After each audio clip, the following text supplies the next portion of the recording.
Hey everybody, it's been a bit. It's me again.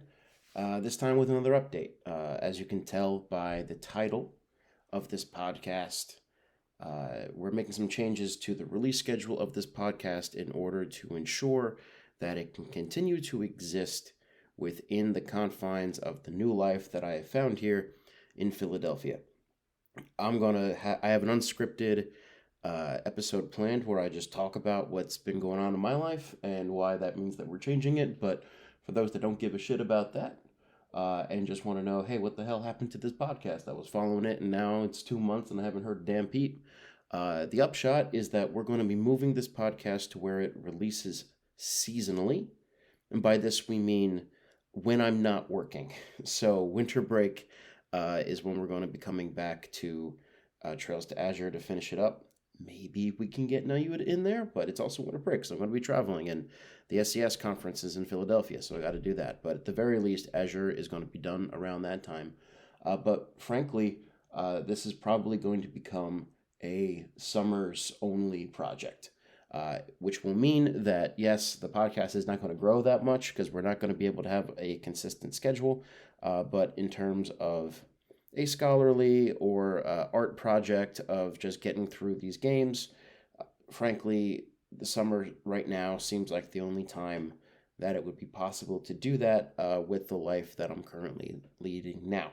So this podcast is not dying, but I cannot actively work on it during the school year, at least right now. Therefore, again, winter break we'll finish up Trails into Azure, and then going forward, we're probably going to have to take a long break and then come back in the summer to do Nayuda and Cold Steel 1. We'll see how much we can get done during that time. For those that want to hear the full shebang, stick around because I'm just going to unload. I don't have a script.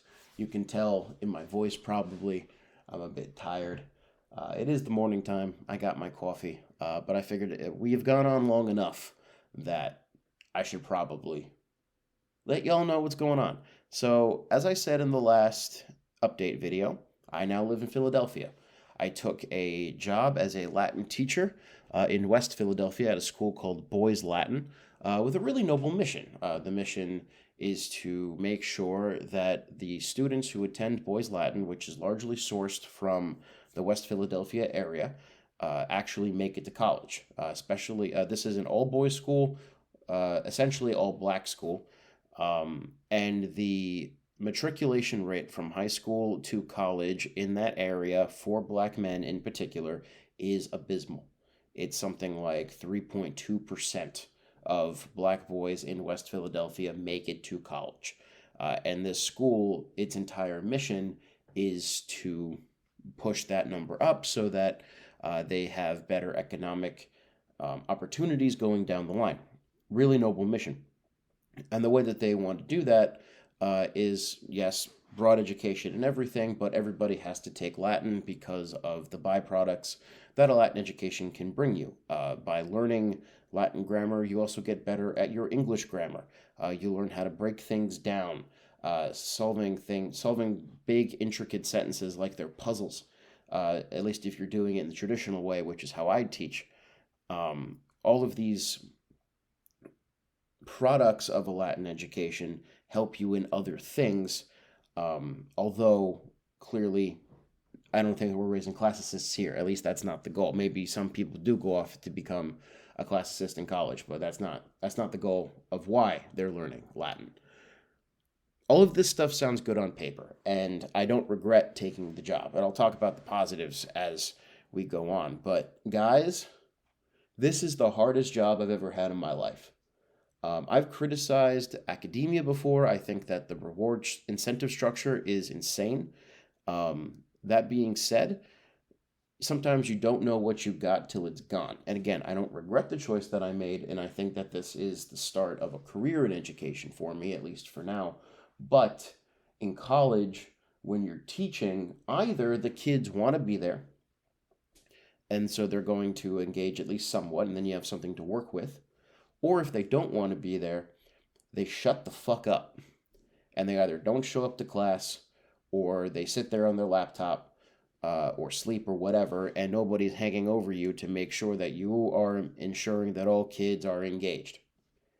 What you're dealing with in a high school is a population of kids that do not want to be there, that think that what you are doing is useless to them, and therefore don't care about the class, and so act as if the class does not exist. That is not the case for all of my classes. My second, my fourth, and my fifth period do pretty well. My third period in particular is filled with kids that do not want to be there, and therefore treat it as if it is playtime. By that I mean if I for a moment bend my head down in order to hear a student because the rest of the students won't shut the fuck up, and therefore I cannot hear a student who is actually trying to learn, a paper ball will be thrown, or a pencil will be thrown, or an eraser will be thrown. Sometimes that class turns into an absolute war zone, which then makes it impossible to teach. I've never been in a case where I cannot complete a lesson because the students won't let it happen. That's never happened to me before. And at least right now, it's basically only the third period that does that. My sixth period also has some disruption issues, but at least with them, that's my Latin 2 class. They've had a really shitty Latin 1 education, so I'm trying to bring it back to fundamentals. But we have, as a class and me, we have a good relationship, whereas my third period is just blah. I've had to start giving out detentions. I've never given out detention before. Punishing students who do not think that they deserve to be punished for anything that they do is a very trying affair, because not only do you have to realize, okay, now I'm the person with authority, I have to lay down the law here, then you have to realize that they will not simply accept the punishment, and they will try to argue with you about it every step of the way for the rest of class. I am not good at not engaging with that. I have lost my temper a few times, and I'm not somebody who loses his temper very much. And then the amount of just absolute lying that you deal with on a day-to-day basis.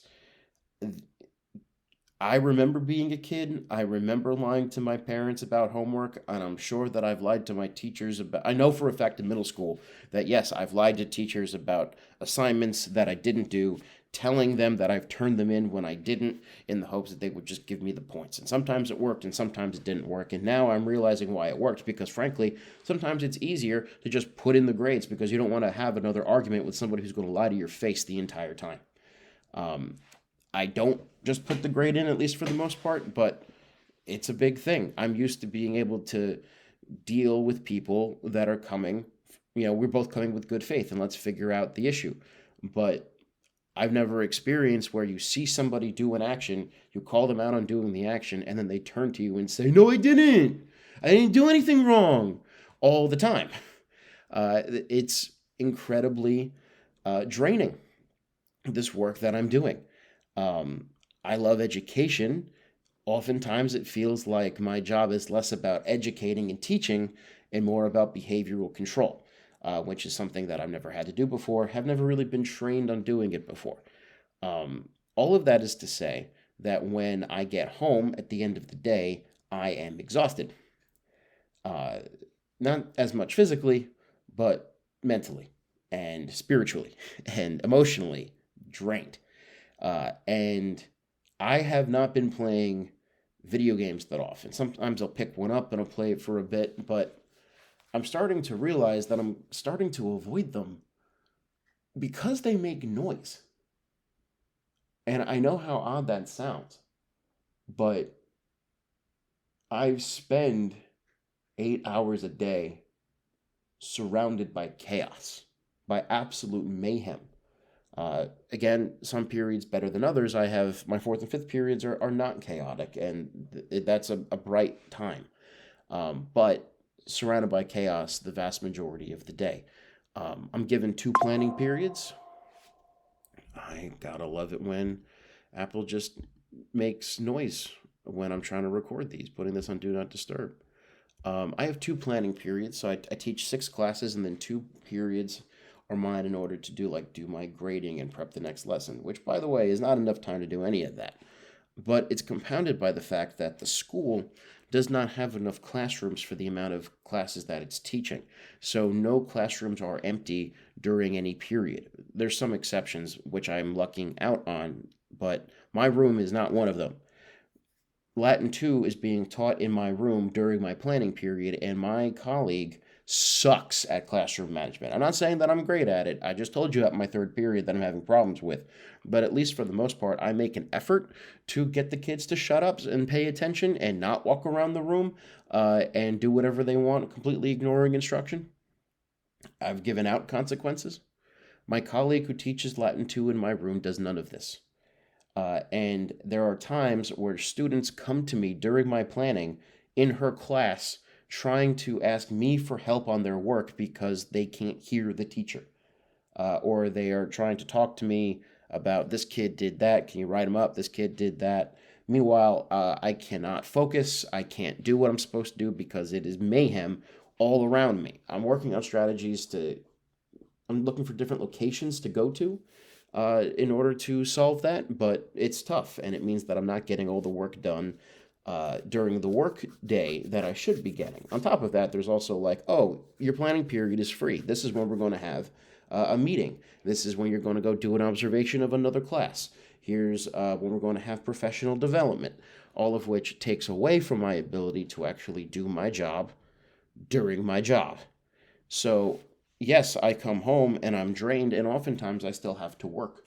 There are days where I have had to stay up to 8 o'clock, still working, putting in grades, planning the next lesson. Today's Sunday. I'm deliberately putting off my grading because I want to enjoy my Sunday, but I still have to prep for tomorrow, and I still have certain things that I have to do as well. Um, the amount of free time that I have to even mentally collect myself is very limited, extremely limited, which makes concentrating on a podcast like this impossible. That's not the only thing that happens. What I've been finding with this job is that, okay, you have your normal Monday to Friday school week, but it's not just that.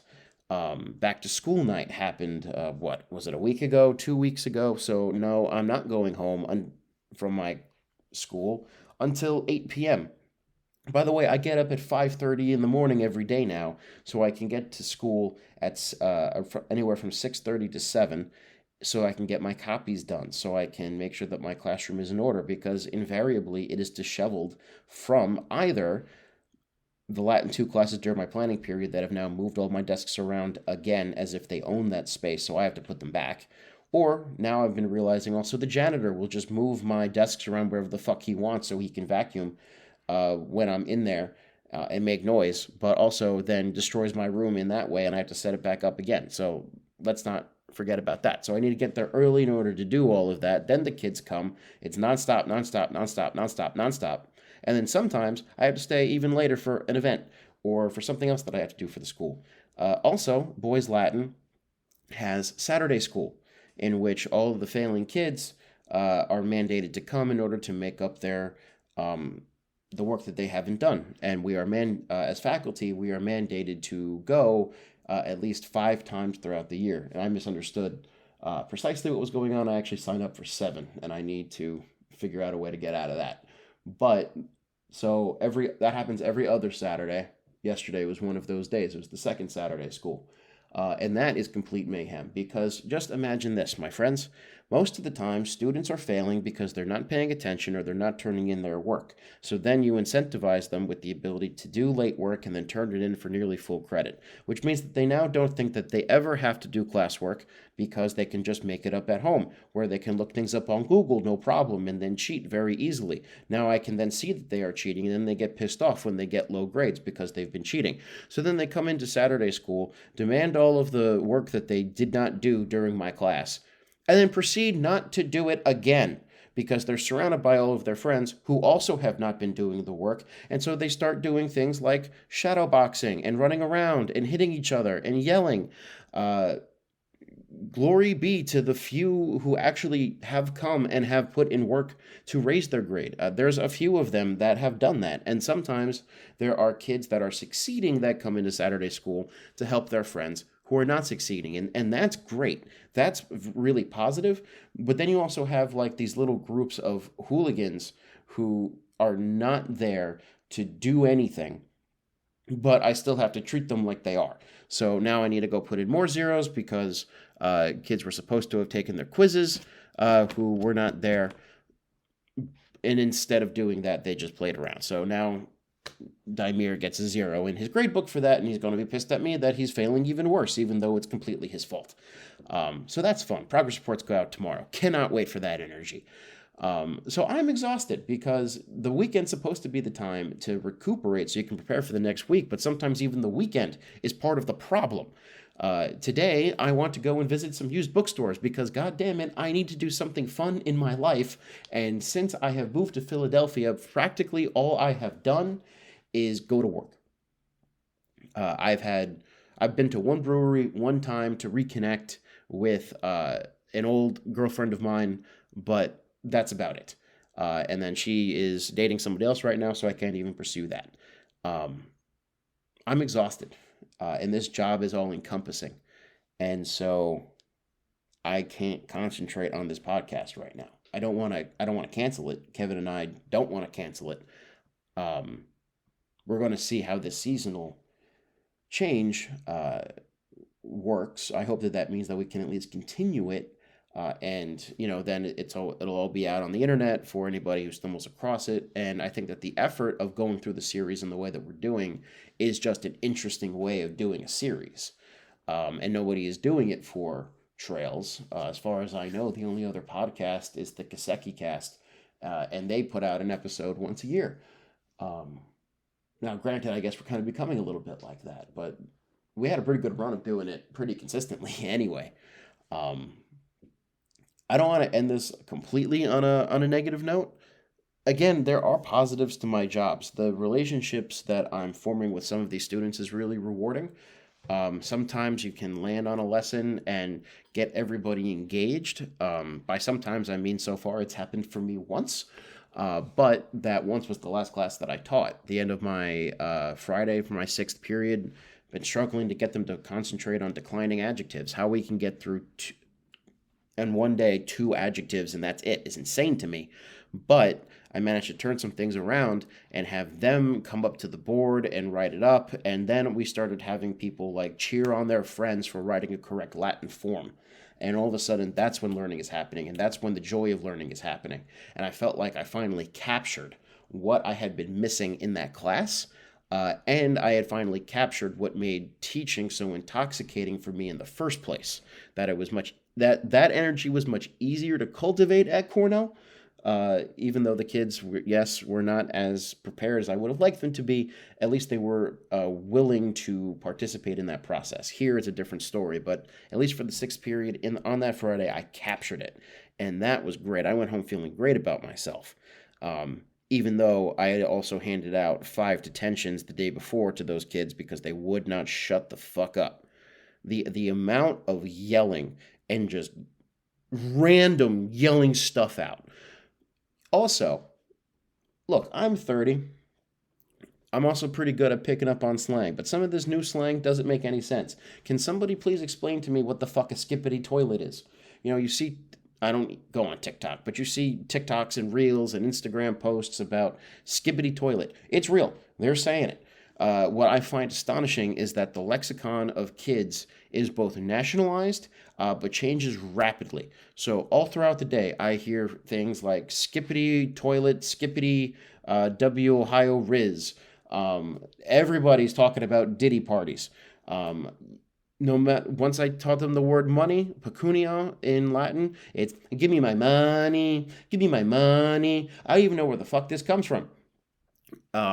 One kid keeps telling me that I look like Kai Cenat, who is a black man with dreads. I do not look like Kai Cenat.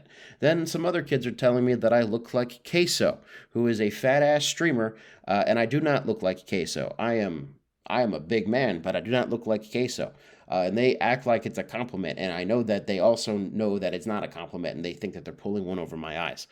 Man, I started saying positive things, and then look at me again, just bitching about I'm bitching about these kids. Part of this is a venting session, to be honest with you guys. Uh, I provide a lot of support from my colleagues around me. I don't get a whole lot of support back just because I am the person giving out a lot of support, and I kind of have to be. Funny story about this. I got this job because my friend Rick was going to take this job, and you know, then got spooked by it. And frankly, he had a point, and then told him to hire me.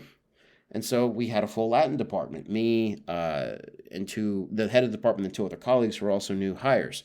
One of those other colleagues got fired pretty much immediately on account of just not being up to the task, not doing his job, getting into arguments with kids. I think he cursed some kids out. There was an altercation that may have been physical. I'm not really sure about the details. But he's gone, and then we're like, well, shit, we need another Latin teacher. Does anybody know anybody in the area who could teach these classes? And I'm like, well, I know one guy who's in Philadelphia who has not found a job who could do this job. Rick, who is now working at Boys Latin. He got me this job. I got him his job. But also part of that is I need to make sure that he doesn't quit because A, it'll look bad on me if he quits because I got him into the job, and then B, also, it's a hard job, and he got thrown into the middle of it with even less preparation than me and with less of a background in this stuff than me. I have to be there for him. I have to be there for a lot of people around me. I'm lucky in that my mom is a teacher, has been a teacher for the past 21 years. So often what I do when I drive home is I talk to my mom about the day. And she's given me some good advice about how to manage things, but she also really understands how hard this job is and is good for me on that way. But it's tough, man. It is a tough ride. Holy shit. Somebody on the YouTube channel for this posted that he works at a charter school. And he's like, yeah, I understand how much work that it takes. I didn't know how much work it was going to be until I started doing it. Again, I don't regret it. This is the start of a career in education for me. There are glimmers of positive things. Next week, we start doing clubs in the school. Every teacher must host a club in order. The idea is by having more intentionally fun times with students, then you form better relationships, which will help them succeed academically. I lucked out, and I'm the head of the video game club, and that starts on Tuesday, so that'll be pretty cool to be able to at least end Tuesdays and Thursdays just playing some video games with some of these kids. And I've seen the roster. I don't know all of them, but those that I do know are actually good kids. They're not ones that cause me trouble. On the other hand, there are some kids that cause me trouble. Yesterday at Saturday school, I overheard a kid who is consistently a problem arguing with one of his classmates, and then yelled, N-word, I'm going to shoot up the whole school. So I had to report that to the principal. And that's just part of my job now, is that I'll have people say things like that. And you never really quite know. Are they joking? Is it a serious thing? You got to err on the side of caution. People have brought bullets into the school. Though, to be fair, they're not bringing any guns. They're bringing bullets because they are bringing the bullets to their gangs after the school. And people might say that sounds like an unfair assumption. No. I have people tell me that they're on the street, they're playing the game, they're part of the gangs outside of school. I've learned the expression on the button, which I'm fairly certain means that you have a gun and you point it at people and you pull the trigger and you kill them. Now, how serious all of that is unclear, but we know for a fact that there is some of that going on, for sure. Absolutely. I also have a kid who brought in 4 phones the other day. No 15-year-old needs 4 phones. I don't know why the fuck he has 4 phones, but he's got 4 phones. And he won't come to my class on time, and he wonders why he's failing. It's a lot, guys. It is a lot. I don't take back any of the criticisms that I've said of academia, but I'm going to add a new one. Academia is filled with people bitching about having to teach 2 classes. Shut the fuck up. I now teach 6 every day, back to back to back to back to back. You people in academia teach anywhere from 1 to 4 courses, but you have time throughout the day to not teach them. You have time throughout the day to plan them. You have time throughout the day to think, and the kids want to be there, or at the very least, they're not going to be yelling at you. Oh, but it's so hard that you have to teach. I've been telling my friends at Cornell, be happy with what you got and appreciate it, because not everything is like what you have. Benefits to this job, slightly higher pay. Well, higher pay, gross pay. Philadelphia is taking a lot out in taxes, so there's that. And also, benefits are pretty good. And again, start of a career in education. I have really supportive faculty around me in terms of like mentoring and stuff like that. And the administration seems to be pretty supportive. The things that I tell my mom, she tells me that I'm very lucky to have that. And again, with 2 decades of experience, I feel like she knows what she's talking about. Yeah, that's my life right now. This weekend, I've been trying to get some reading done. Finally finished a book. Again, I've been here for a month and a half, almost 2, and finished a book. But I finished it, and I'm reading another one. And that's cool. But I think this is enough to reveal what I've been up to, and why there haven't been any episodes, and why I'm not active on Twitter, and why I can't concentrate on this podcast right now. I just can't. I barely play video games at this point. I haven't beaten a single one since I've moved. Sometimes I'll sit down and play one, and then I have to wait another week before I have the wherewithal to do it again. Part of that is me being I have to be more intentional about it, but I'm choosing instead to spend those moments that I have the free time to read, because now I can read for fun. I don't have any deadlines or writing expectations, and I like to get back into writing again. I've always had in the back of my head a history podcast like Mike Duncan or something like that I could do, and that's definitely still in the cards. But that's also a different type of project than something like Trails in the Pod. So it is possible that I actually start on that at some point this year if I can. But it's a lot different to work on something just for yourself and to have your own schedule and to write things out and then read them and then put them out there. Whereas what Kevin and I do, we have to set up the time to get through whatever chapter we're on for the game. Then we have to plan out when we're going to meet to talk about that and do it on a very consistent basis. We can't really work ahead all that much, just due to the nature of what the podcast is and due to the nature of our own lives. Working as one person for something like a history thing, that's something that I can have way more control over, and is also it is more and less time consuming, but in different ways. So that's something that I might end up launching at some point. I wanted to launch something like this a year ago, but always felt like I couldn't, that I always had to be concentrating on something else.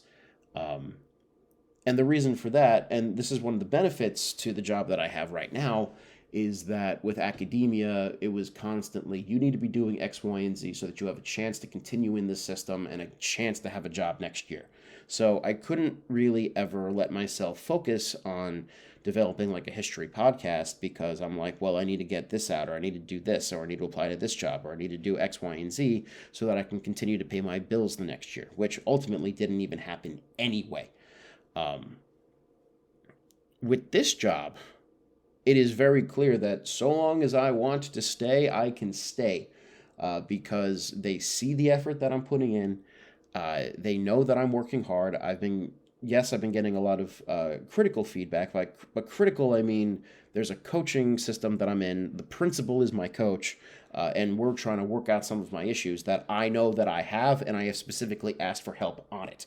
So by critical, I mean more like, you're doing this wrong, here's how you fix it, let's try to fix it.